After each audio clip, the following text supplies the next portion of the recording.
Rebel factions are advancing on the capital, Damascus. Qutaiba Idlbi is a senior fellow with the Atlantic Council's Rafik Hariri Center and Middle East programs, where he leads the council's work on Syria. And he joins me now. Qutaiba, thank you so much for taking the time to speak with us today.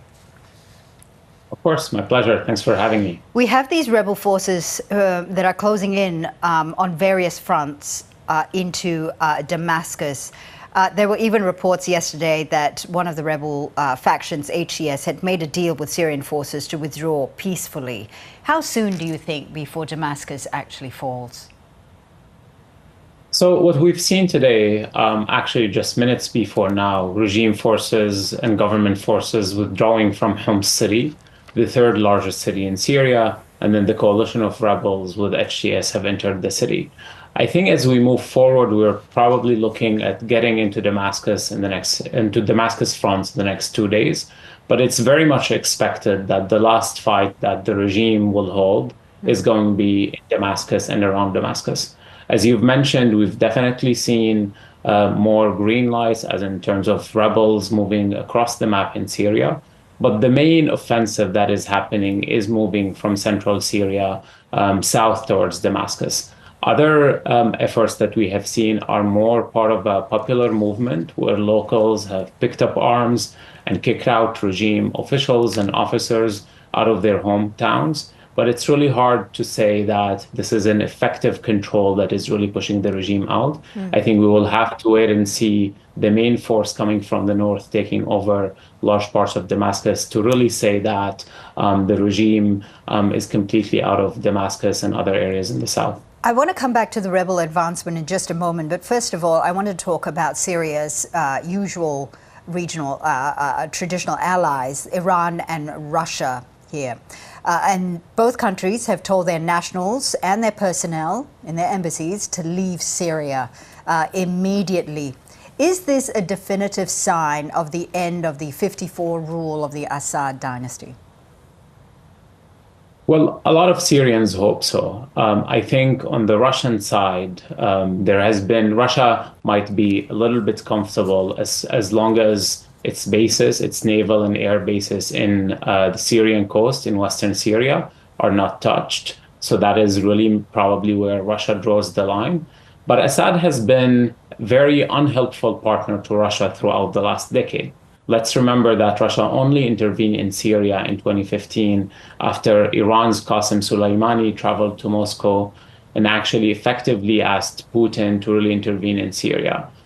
In the 4 years before then, even when the regime was really threatened, Russia did not really intervene in the war. Its intervention, in a sense, was really more about showing the United States and showing the international community that Russia is a global power that is capable of standing against US interests. Iran, however, on the other side, is a different story. I think Iran's capabilities, especially in Syria, has been harmed a lot since the beginning of the war in Lebanon.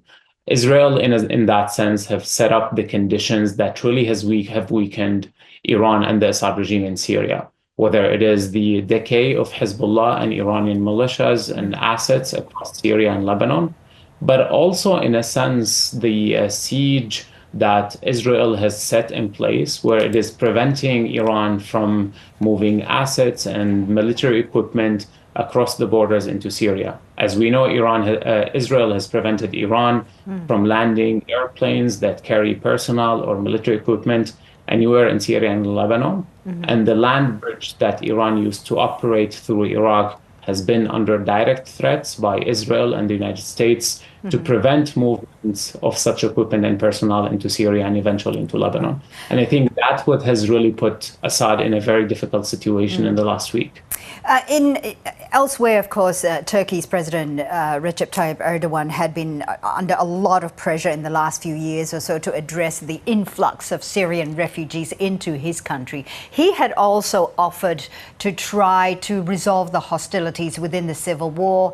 Bashar al-Assad did not take up that offer. What role do you think Turkey plays in the current advancement of the rebels? And how do you think President Recep Tayyip Erdogan will react? So looking at Turkey's role, it's really hard to say that Turkey didn't play any role at all. I think Turkey has provided a yellow light where it didn't really say no to the rebels, but it didn't really effectively say yes. And also looking at the open source intelligence since last Wednesday, it's really hard to pinpoint any clear Turkish support for this operation. We haven't seen Turkish artillery or Turkish drones participating in the operation. We haven't seen Turkish equipment and vehicles being used by the rebels who are directly funded and operated by Turkey or by HTS. And we haven't seen really any advanced weaponry like anti-tank missiles and other weaponry that has been used on a large scale in any of the fronts. So in a sense, we don't really see an evidence where Turkey has really participated.